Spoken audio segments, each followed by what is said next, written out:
Hello Internet, Seth Skórkowski, and some time back I did a video called Combat 101, which was covering really basic combat strategies and tips for players to use for their games.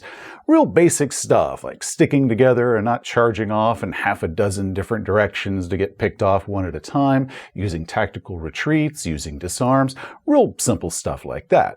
Now, several viewers commented that they wanted more, such as advice as to how game masters could have faster and more exciting combat scenes. So that's what this is, our Combat 201 level class. Some of this is for players, but a lot more of it is for game masters. Now, this one isn't about combat strategy inside the game world, but more like techniques that you could use around the gaming table to keep your combats interesting, moving quickly, and most of all, fun. And as with the last video, I'm not aiming this towards any specific system. So whether you're playing Call of Cthulhu, Dungeons & Dragons, Conan, Traveler, or whatever else, that doesn't really matter. However, because this is a general tips video, some tips might not work as well for certain game systems or for certain campaigns, and that's perfectly fine. These all are tips that I have used across a wide spectrum of different game systems and campaigns. All of them work, but not all of them work in every system equally well, so I leave it up to you to determine how well they'll work for whatever your situation and whatever your game is. Okay, disclaimers out of the way, let's get this thing started. Players, if you want your combat scenes to play out more cinematically, the first thing you need to do is describe your actions. The beast leaps through the window and snarls, foam dripping from its fangs. Okay, well, I hit it for 4 points. Wow, that was terribly unexciting, wasn't it? The player didn't even specify what weapon they were hitting the bad guy with. Now try this. The beast leaps through the window and snarls, foam dripping from its fangs. Screaming in rage, I lunge, driving Icethorn's blade towards its open mouth.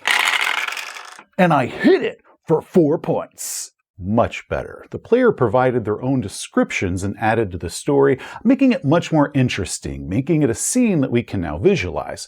Now, a few things with this. First, don't just say something like, I swing my axe, or I shoot my pistol. Give us an adjective or some sort of brief descriptor, such as, I'm swinging my axe upwards, or I'm gritting my teeth and firing my pistol. Some sort of simple detail, and that can make all the difference in the world. If you say something like, I swing my sword just every single round, one after another, it sounds very cold and robotic, like some sort of crappy automaton. Now, if you are going for cold and robotic for your character, describe that about it. Cold and methodical, no expression on my face at all as I shoot, just pure efficiency. That at least paints us a picture.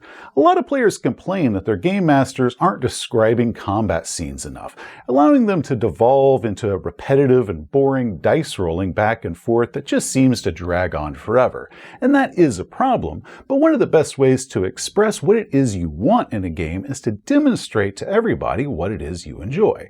So if you paint more movement and more scenery to your own character's action, it not only reminds the game master and all the other players around the table that this is something that's fun and exciting to do, but it gives them something to work with and play off of as well. So it not only encourages everybody around the table to do this with you and join in, but it makes it easier for you as well because now they're reciprocating and encouraging that, and now this becomes more of a group activity rather than just the game master providing this for everybody. Have everybody put their most forward, and it allows everybody else to do it a whole lot easier. It's kind of like when you go to a club and nobody's dancing yet because the night just opened up. It just requires that first brave soul to step out on the dance floor all by themselves, and pretty shortly after that, the dance floor is going to be packed, but it does require that first person to go ahead and make that move. However, there is a big difference between a short description and a long-winded monologue. Screaming in rage, my fear a distant memory, I lift my sword up, the firelight dancing along its blade. My knuckles go white under my iron grip, and I leap towards the monster, my hair fluttering behind me, and as my gray eyes meet its, it knows that death is coming for it. A single drop of white foam falls from its fang and plops onto the wooden floor as I take Icethorn, the sword of my father, and I ram it into the beast's open mouth, and I send it back to whatever hell that it serves. Okay, could you roll to hit? If every single combat action that your character takes is some sort of novel excerpt, it's going to slow the game down to a crawl, so please don't overdo it. If it's going to be a final battle with a big bad guy, okay, you get a little bit of grace on that. But if it's every single round as you're fighting just nameless goons or little creatures, no. Don't do that. Don't take very long with this. Remember, what you want it to be is memorable and cool, but we also don't want it to drag the combat scene out. So get in, paint your action, and get back out. Next, roll all your dice at once. This is a pretty simple hack to speed the mechanical part of a combat up.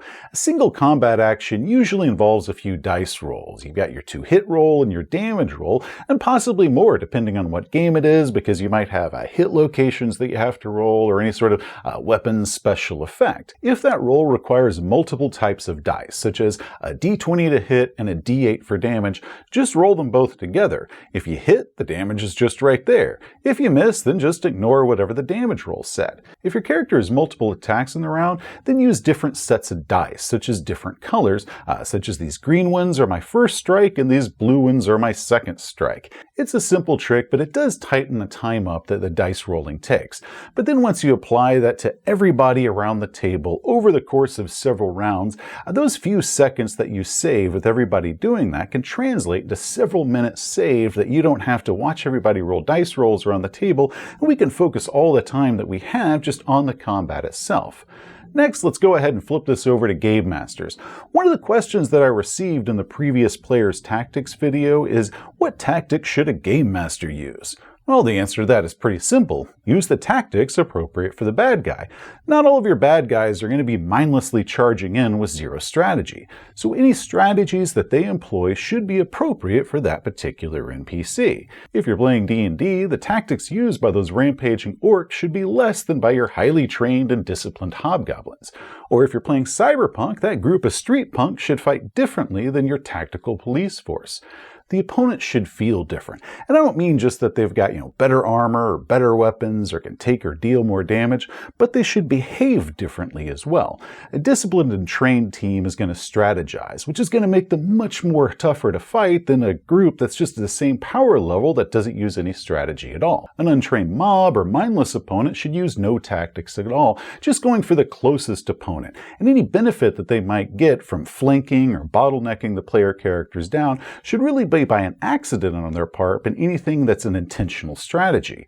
So what motivates these bad guys?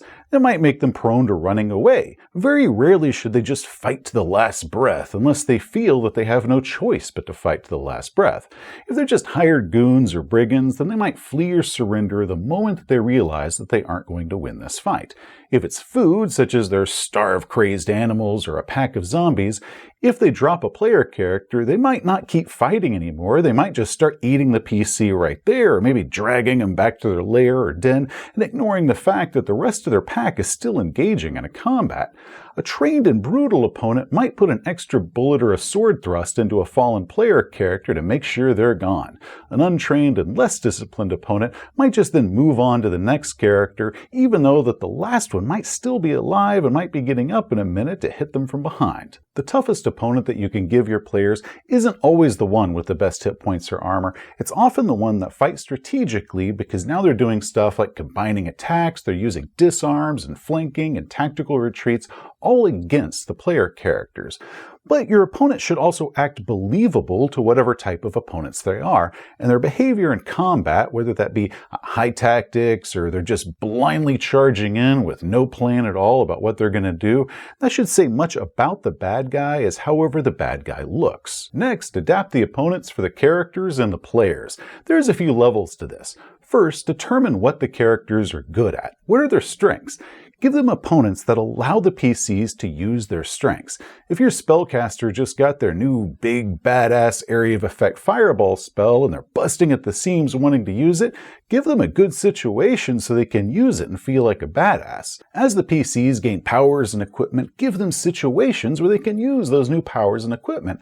Watch the player character's strategy whenever they do different combat encounters and see if you can find any sort of glaring holes in their strategy, and then design an encounter in a way that can emphasize those holes and take advantage of them. Where some opponent that didn't look like this should be that difficult all of a sudden reveals some sort of new aspect about them, such as, surprise, we've got ranged weapons, or we've got armor-piercing weapons and your armor isn't going to be as effective against us, or our group's going to use disarms and grapples and now your favorite weapon is going to be across the room, or worse yet, now your favorite weapon is in the bad guy's hand. Also, and this one requires a little bit of trial and error on your part, make the challenges appropriate to the player character's power level. You don't want to misjudge this and mop the floor with the PCs because your bad guy was going to be too tough for them. Hopefully they'll remember that tip about knowing when to do a tactical retreat from the last video. But at the same time, you don't want to under-challenge the player characters, and now every combat is just too easy for them to do. So pay attention to the characters as they're gaining power and equipment, and as the players begin developing better and better strategies that they use in different combats. Now, Dungeons & Dragons has what's called the challenge rating mechanic to help with you gauging this, and a lot of people love hating on challenge rating mechanics. It's a popular thing to do, especially by people that really don't know what they're doing.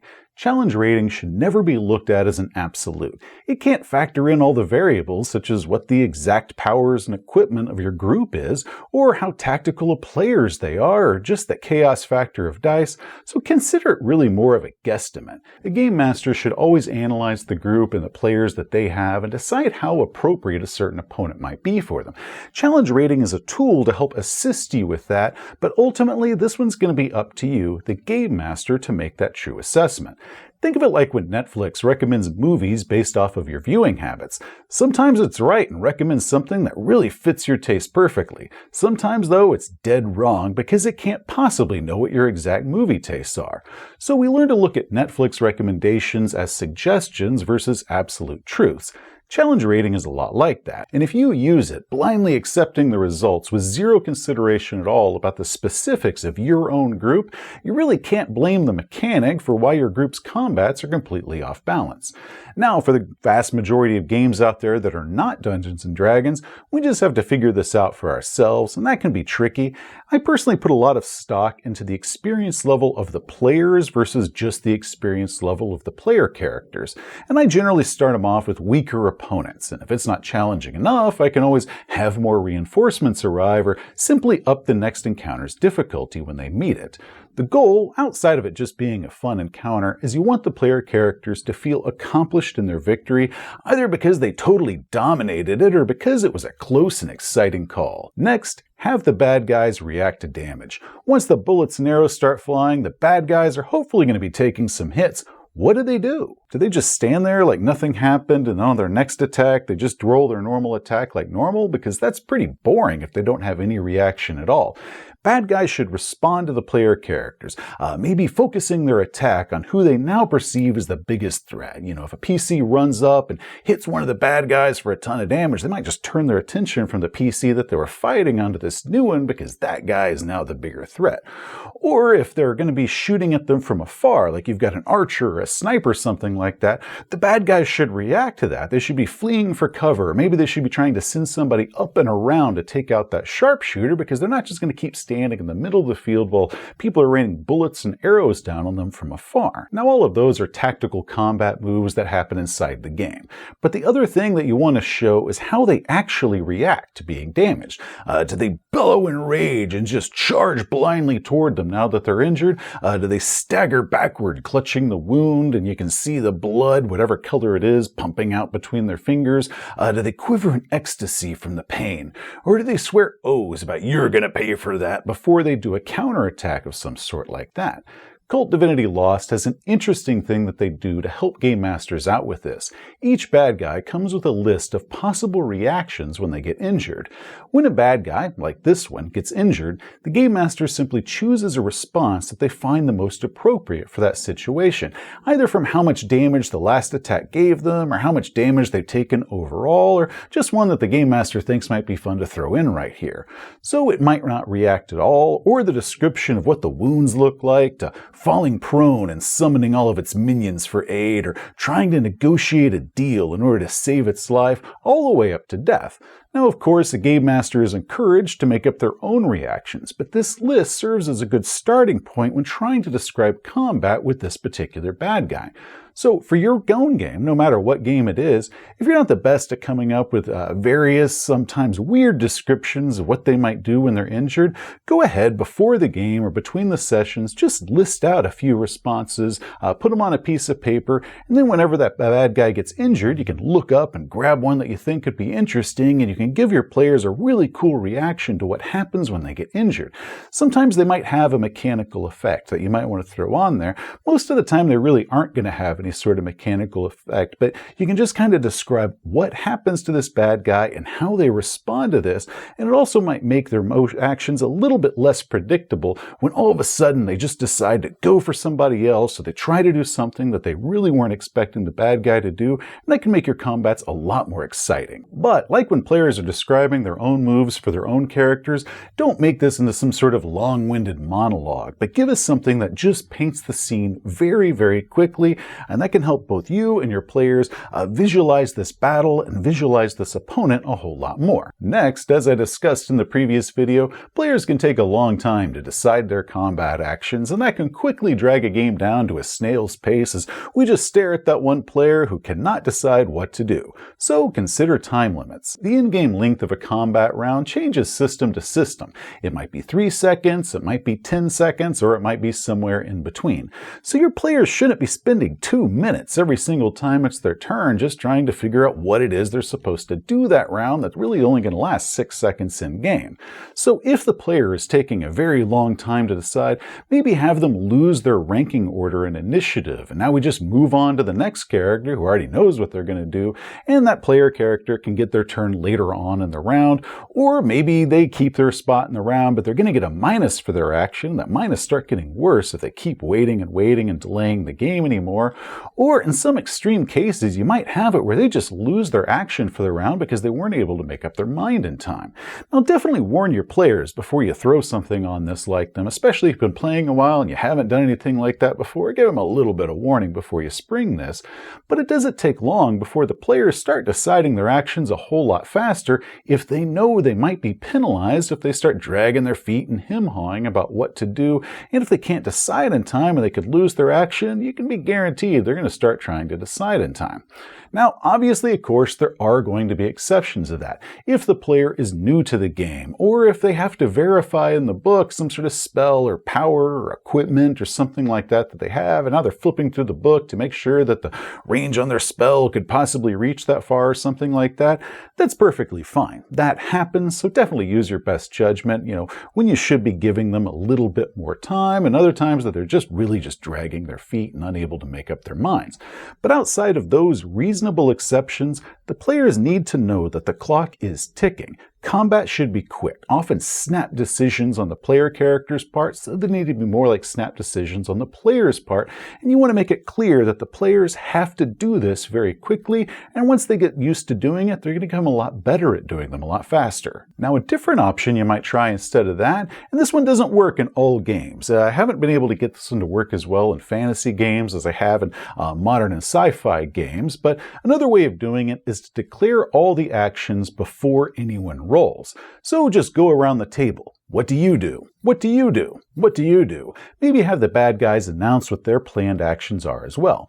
Now, some things, if they need to be concealed, such as the evil wizard is going to be casting a spell that round, and you don't want to tell the players in advance what the bad guy is going to cast, then you can have the player roll some sort of spell lore or something to maybe identify the spell. That way they could probably try to prepare or do a counter spell for it or something like that. And you might also have them all announce their actions in reverse initiative order, meaning the person that goes last in the round announces first. That way all the players and characters that actually go first in the round can go ahead and make their action because they're getting the drop on everybody in order to counteract or try to adapt to what the slower people are going to do. That gives them a little bit of advantage in the initiative order. Instead of just going first, they've got a good idea what the bad guys might try on them. So however you want to do it is fine, but go ahead and get all those announced before the round starts, before you make a single die roll to see if any of this was effective. Now, once everybody has made their announcement, what it is their character is going to do in the round, everyone just rolls at the same time. And then we go around the table, quickly determining, what worked, what didn't work, and then we can add all the story details to that. Sometimes two characters might be attacking the same opponent, and the first one hits and kills it. Then you have to make the call. Does the second character just hit this corpse with their rifle or their sword or whatnot? Or maybe they can change their declared action now that that situation changed. Maybe they have a minus if they're going to change their action, maybe not. Once again, that part's totally your call. As I said, we never got this one to work quite as well in D&D, but it worked great for Cyberpunk, giving the feeling of the whole round moving very, very fast all the time, because the actions, once they occurred, were just boom, boom, boom, boom, boom, and then that round was over. Now, another trick, and this is one that I really do encourage trying, is for the game master to limit their own descriptions of what the bad guys are doing during the course of the combat itself, but then at the end of the round, give an end-of-round story. Essentially, get through all the mechanics of the round, the dice rolls and all that, as fast as you possibly can. Then let the player characters, the players describe whatever their characters' actions are, just like normal. But then, once all the mechanics for the round are done, before you then go off to the next round, the game master just weaves all of this into one single story. Okay, so these things start charging at you out of the darkness, and Mike brings up his auto shotgun and just blasts the first beast's head apart. Blood and brains go splattering everywhere, and its headless corpse, just carried by its own momentum, just hits the ground and slides to his feet. Now, Todd, you get hit with all this spray, which is why you missed with your katana, and the beast dove down underneath it and just tore into your leg. Meanwhile, another beast drops down from the roof trying to ambush you dweebles, but you managed to roll out of the way and you pulled your dagger out and you jammed it into its side, but it still managed to rake you once across the arm with its claw. Now on to round two. A lot of the times when we've got a lot of players around the table and a lot of characters making their various actions, it becomes confusing as to how all these parts really are and really should be working together. Or we can forget that all of this is happening in a very short window of only a few seconds. We only see the individual actions of each of the characters, but not the whole scene as one complete scene that really only took 5 or 6 seconds. So this method weaves all of this together into a scene, a story of all the events, and possibly linking them into one another, such as the reason you missed wasn't because you made a bad die roll, it's because there was a frantic battle going on right beside you, and that distracted you, or that made some sort of change, and that's the reason you missed your 2-hit roll. It's not just because your dice is cursed that day. This method works very well as acting as a closing to the combat round. Otherwise, combat rounds might start bleeding together, where the last action of the last person to go in the round kind of blends in with the first action of the next person to go in a round, and we start forgetting, what combat round we're on, because it's all just kind of turned into this kind of just big stream of different actions. So if you do this, where once the round is over, you give a story, a summary, and you paint the scene, and you show how all these different parts work together, that kind of works as a good gavel drop to say, that is the end of this round, this is what happened, and now on to the next. And the final tip for the day is let your players track the bad guys' damage for you. When you're running a combat and you've got a lot of bad guys and you're keeping track of them and they're all moving around, so it's kind of difficult to remember, which one took which damage and how much damage and what caused that damage. It can get confusing as far as, how all those pieces work, and that's when game masters start making mistakes because they don't remember, did that one get hit for 10 and that one get hit for 15, or is it the other way around? And they're trying to figure out, which one is which, and that actually starts taking up a lot of a game master's kind of mental power during the game, just trying to keep track of all these different moving pieces if your bad guys especially start moving around because the player characters are moving around like often they should. So instead of just doing all that by yourself behind the screen and getting yourself stressed out and making mistakes, just let the players do that part for you. In fact, don't let the players do that for you, encourage them to do this for you. Now, as they're sitting there waiting their turn before they get to go in a combat round, they're now paying attention to what's going on the board because they've got a job to do. They have a task of trying to keep track of how much damage all of these NPCs have taken, and that frees up all your mental brain power to then focus on the combat itself and make it fun and exciting, rather than just trying to quietly keep all this in your head because you think that you have to do all of this by yourself.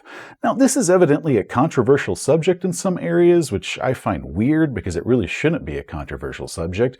First, your players are probably doing this already. I mean, they know how much damage they rolled. They're the ones that told you how much damage they rolled, so they already know this information.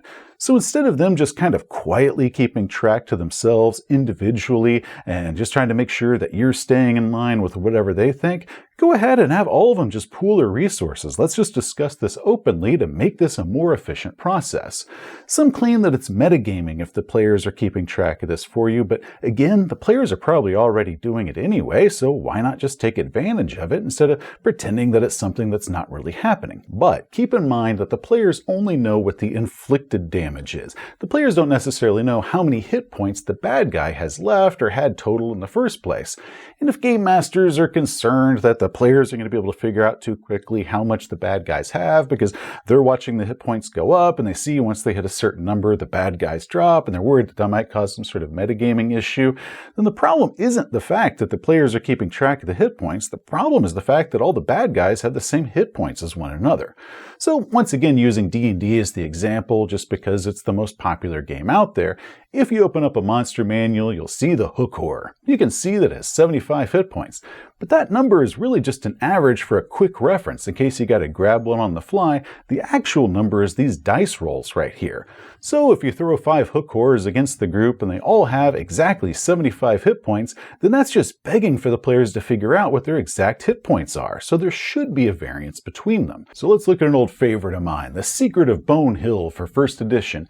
In there is an encounter with a dozen skeletons and 8 zombies, and then it lists the individual hit points for each one of those bad guys. So one skeleton might have 5 hit points, while another one might have 8. So if you're letting your players keep track and they announce that they've given one of the bad guys 6 points total, you can decide at that point if that bad guy had 8 hit points and it's still going because it's got 2 left, or if it was one of the weaker ones and that bad guy is now gone. Now sure, your players might figure out what the range of hit points is. They've got between this many and this many, but they don't know what the exact number of hit points that any one bad guy has or they started with or how much they have left. And if for some reason your monster, your bad guy, is immune or only receives half damage from some type of weapon or something like that, just depending on your game, simply tell the player that the damage from that attack didn't seem to hurt the bad guy as much as they thought it should have. You don't have to tell them why, but you go ahead and say like, hey, you thought you did 10 hit points of damage, but you only did 5. And then the player can figure out what they can do if they want to get full damage against this bad guy, but just go ahead and tell them up front that they didn't do the full damage. And if you do have some special case, or the players shouldn't know how much real damage that they've done to the bad guy for whatever reason it is, that's fine. Go ahead and let the players keep their total. Let them think that that's what the official amount is, and you keep the track of the real one behind the Game Master screen. But those are the exception cases, but when you have the exception cases, just go by the way that you've always done it before. But for most opponents in a tabletop role-playing game, just go ahead and let the players keep track of this bookkeeping for you. It's going to speed the combat up because you're not having to slow your part down in order to calculate all this for them, and it keeps the players engaged by giving them something to do while they're waiting for their turn, which helps the time pass a lot faster for them, which makes them feel that the combat is now moving a whole lot faster than it felt like before when they were kind of sitting there quietly waiting for everybody to get through their turn so they could have their next turn. And by distributing your bookkeeping around like this, it allows the Game Master to focus all their brain power on giving the players an exciting combat, which, after all, is the biggest objective. Anyway, that is it. Hopefully you found something useful that you could consider for some future game here. Maybe that you can adapt or you can improve on over what I've suggested. Then just simply kind of throw this in every once in a while in the mix, see if it works. Try to adapt your own method is what you can do to keep everything fresh and keep everything fun and keep your current game and your current combat something that the players look forward to versus something that they start dreading because they start taking too long or they're not as exciting as they want them to be. Well, that sucked. Hi, thanks for watching. If you enjoyed the video, please give it a thumbs up. If you want to see some more of our stuff, such as game reviews or RPG philosophy, just hit that subscribe button. Till next time, gamers, you have a great day. You know, speaking of Hook Horrors, did you ever paint that Hook Horror miniature yet? Oh, this? No, I haven't painted it yet, but I'm sure I'll get to it eventually.